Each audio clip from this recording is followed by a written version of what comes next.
Pues en directo vamos a continuar en Ponte en Acción. Nos acompaña en los próximos minutos nuestro siguiente invitado. Es Daniel Vaquero, socio director en Welcome Asset Management. Bienvenido. ¿Qué tal? Muchas gracias. Pues vamos a tomarle el pulso al mercado.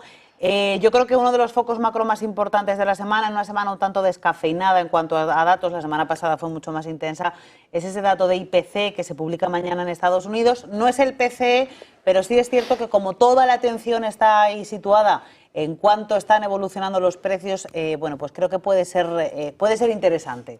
Totalmente de acuerdo. Bien esa mención de que no es el PCE, porque es el que sigue la Fed, pero al final es un poco ver esa tendencia a la inflación.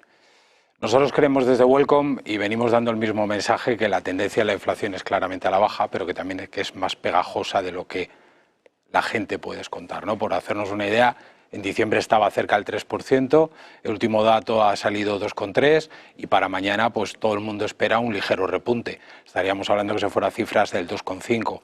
Si bien es cierto que el IPC subyacente va a repuntar incluso también una décima, ¿no? Del 2,8 al 2,9%. Yo creo que ya hay indicadores que muestran que ese IPC va a ser algo más alto. El viernes conocimos expectativas de inflación en Michigan que están en máximos, o sea, primera alerta. Y segunda, que yo creo es más importante, también de la semana pasada que sabíamos el ISM, y cuando descompones el ISM de servicios te das cuenta de que el ISM de precios pagados también había repuntado 3 décimas, ¿no? Con lo cual yo creo que es de esperar ese repunte y que quizás pues que el mercado no tenga descontado. Lo digo porque hay que recordar que el jueves hay subasta de bonos americanos a 30 años. Y posiblemente, que ha sido uno de los focos de tensión últimamente, creemos que actualmente no estaría descontado ese pequeño repunte en inflación. Vamos a ver eso por un lado. Por otro lado, la semana que viene tenemos reunión de la Reserva Federal. De nuevo la presión sobre el presidente de la Fed, sobre Powell, después de ese octavo recorte de tipos del Banco Central Europeo, el séptimo consecutivo, y Donald Trump echando un poquito de gasolina diciendo que hay que bajar los tipos de interés porque unos tipos así de altos se van a cargar la economía norteamericana. ¿Qué expectativas en torno a lo que va a pasar la semana que viene? Poca novedad.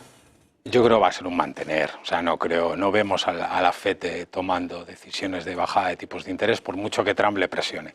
Yo creo que no, ahora mismo la economía americana, el ciclo y la actividad en general en Estados Unidos se está desacelerando, nada grave como para tener que bajar tipos de interés. Pero yo creo que lo que sí que les preocupa más es un poco lo que estamos comentando previamente, esa inflación, ¿no? Lo que decíamos, ese ISM de precios pagados repuntando, confianza, expectativa de precios en Michigan en máximos. Yo creo que sería prematuro cualquier rebaja de tipos de interés hasta que no se vea cierta relajación, sobre todo en la parte de precios vinculada a servicios, ¿no? Que yo creo que es donde más está el foco del mercado. A día de hoy el mercado está descontando una bajada para este año en la Fed y un 80% de probabilidades de que haya una segunda a lo largo del 2025, ¿no? Si eso no mejora, creemos que es demasiada expectativa bajada de tipos de interés, que históricamente pasa, ¿eh? Si uno mira la evolución histórica de lo que son las expectativas y de lo que después es la realidad, se da cuenta que el mercado las expectativas de tipos no las ajusta muy bien. La maneja regular. Regular. Empezamos el año, yo no sé si eran 6, 7, ¿cuántas? Es que es eso. Y al final, a día de hoy, llevamos 0 y como nos descuidemos van a ser 0, con lo cual, efectivamente, bien apuntado. Mucha expectativa y después poco de real. Poca realidad. ¿Qué es, vosotros en Welcome qué pensáis? Si la hay, septiembre, octubre. Más en la parte final, o sea, no vemos ahora, de verdad, lo que decía, que es prematuro pensar ahora mismo una baja de tipos de interés. El ciclo económico no está para eso. Más cosas sobre las que te quiero preguntar. Esa bajada de tipos del Banco Central Europeo. Se habla de mantener un nivel de tipos de interés en el entorno del 2%. Lo decía Mario Centeno después de la reunión. Ellos no hablan de tipo neutral, pero bueno, hablan de un tipo que ahora mismo está bien. ¿Crees entonces que eso significa que van a pausar? Bueno, yo al final creo que... Primero, ¿qué descuenta el mercado otra vez? Por tenerlo claro. El mercado descuenta una bajada más para el 2025. Después, ¿qué dice Lagarde cuando termina la baja de tipos de interés? Que están en un, y además lo dijo abiertamente, que están cerca ya del ciclo de bajadas, están en ese 2%, que efectivamente no sé si es el neutral, pero se le acerca más o menos.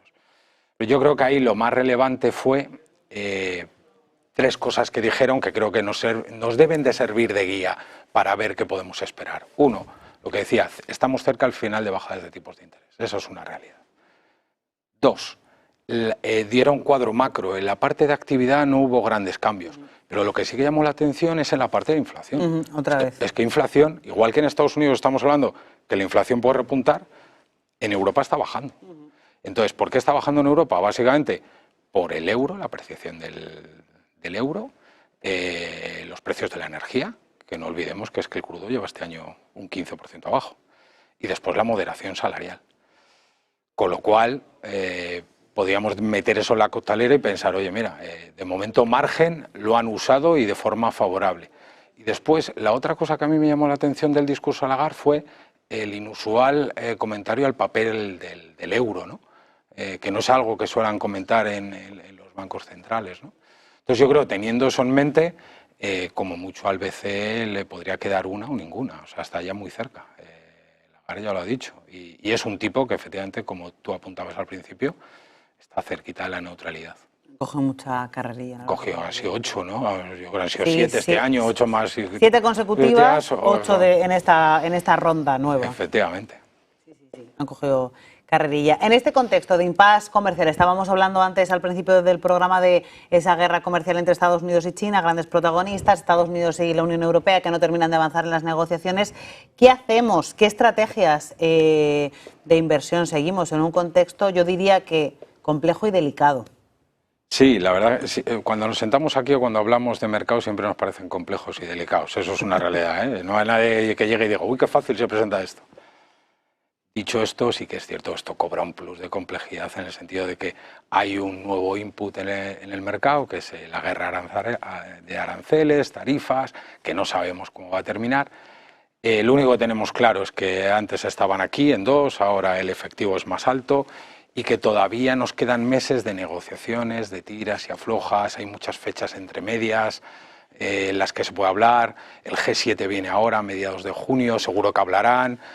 Creo que hoy otra vez han vuelto a hablar China y Estados Unidos. El 9 de julio es la fecha que le han dado para Europa y también para Japón. Y todavía no hay un plano definido. De una forma o de otra, esa guerra de tarifas impacta en la economía. ¿Cuánto? Todavía no lo sabemos. ¿Qué va a afectar? Claramente. A unos más, a otros menos. Una vez que tenemos eso claro, creo que lo lógico es tener prudencia. ¿Por qué? Pues porque si alguien hubiera estado desconectado desde el Liberation Day hasta hoy y ve eso ante los mercados de renta variable, habría pensado, aquí no ha pasado nada. O sea, ¿qué es lo que me están contando ustedes que es peligroso? Pero si uno ve otros factores, como por ejemplo los mercados de bonos, los largos plazos en los bonos, el eurodólar, ahí hay algo que se está gestando. Y nuestro mensaje es que se están dañando factores estructurales del crecimiento o pilares fundamentales del crecimiento y que han sido básicos y fundamentales en los últimos años, como unos mercados de deuda, como un eurodólar, unos tipos de cambio. Si creemos realmente que se están dañando ciertos pilares básicos del comercio y de la economía mundial, lo lógico es mantener una posición de prudencia hasta que este impasse al final es un periodo de indefinición hasta que algo se aclare, hasta que tengamos clara cuál es la gran foto para poder tomar decisiones. Con lo cual, prudencia en los mercados de renta variable, en renta fija hay oportunidades y se pueden tomar, pero siendo conscientes de que los spreads están donde están. Mi mensaje sobre todo es de prudencia hasta que tengamos la foto clara. Basándonos en ese mensaje de prudencia, Daniel, vamos a enfocarnos un poquito más en renta fija. Hablabas hace unos minutos de esos bonos de largo plazo, de ese 30 años americano en ese 5%, que es una barrera psicológica importante que se ha superado varias veces, etcétera. Te quiero preguntar, ¿cuáles son las oportunidades en ese mercado de renta fija tan tensionado, en el que la prudencia tiene que ser pues mayor aún si cabe? Y ya no solamente deuda gubernamental, también qué oportunidades hay en deuda corporativa, en crédito y de qué duraciones estaríamos hablando. O sea, lo primero, cuando hablamos de las oportunidades, o sea, yo creo que se puede ser más agresivo en renta fija que en renta variable. Creo que es más cuestión de ser prudente. Hay que ser consciente que la yield total que tenemos ahora mismo en los mercados de renta fija es muy atractiva. ¿Por qué? Pues porque ya, aunque los spreads estén en mínimos, el investment grade, el spread está en 100 puntos básicos, en high yield en 300, que son históricamente niveles mínimos de spread que quizás no encajarían con esta foto de incertidumbre que estamos hablando. Pero lo que es cierto que el componente de tipos ha subido tanto en los últimos años que te da un total yield, digamos, muy atractivo. Ahí se puede aprovechar. Cuando hablamos de las partes largas de la curva, que son las que más preocupan, evidentemente nosotros las descartamos. Nosotros seguimos, y empiezo por el final de tu pregunta, me hablabas de duración y ya lo enlazo con esto, que básicamente todavía no merece, creemos que no merece la pena asumir ese riesgo de duración. Entonces seguimos en duraciones cortas porque pensamos que ahora mismo la curva todavía tendría que bajar algo más pendiente para nosotros estar dispuestos a arriesgar por un tema de duración en el que vemos que todavía hay muchas variables en la parte media larga de la curva que pueden tensionar deuda, tarifas, crecimientos, inflación, mientras que la parte corta yo creo que estás mucho más tranquilo, ¿no? Cuando me hablabas entre gobiernos y crédito, yo creo que los gobiernos te pueden servir en un momento dado como activo descorrelacionador en las carteras, que creo que hay que buscarlo, aunque históricamente ha funcionado en los últimos años no tanto. Pero nuestra apuesta principal, si tuviéramos que decir alguna, sería en crédito. Si tenemos que apostar por algo, crédito de calidad. Es cierto que también podemos mirar, aunque los bonos subordinados estén caros, pero también puedes encontrar cosas atractivas en duraciones cortas, de nombres de calidad. Y yo me movería en ese entorno, porque ahí todavía sí que es cierto que puedes encontrar unas rentabilidades que sí que realmente te paguen el riesgo que estás asumiendo. Yo creo que esa sería la gran foto en renta fija. No, es una foto complicada, pero es una foto muy interesante. En general. Muy divertida, muy divertida.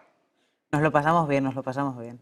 Pues nada, ha sido un placer. Daniel Vaquero, socio director en Wellcome Asset Management. Muchísimas gracias. A vosotros.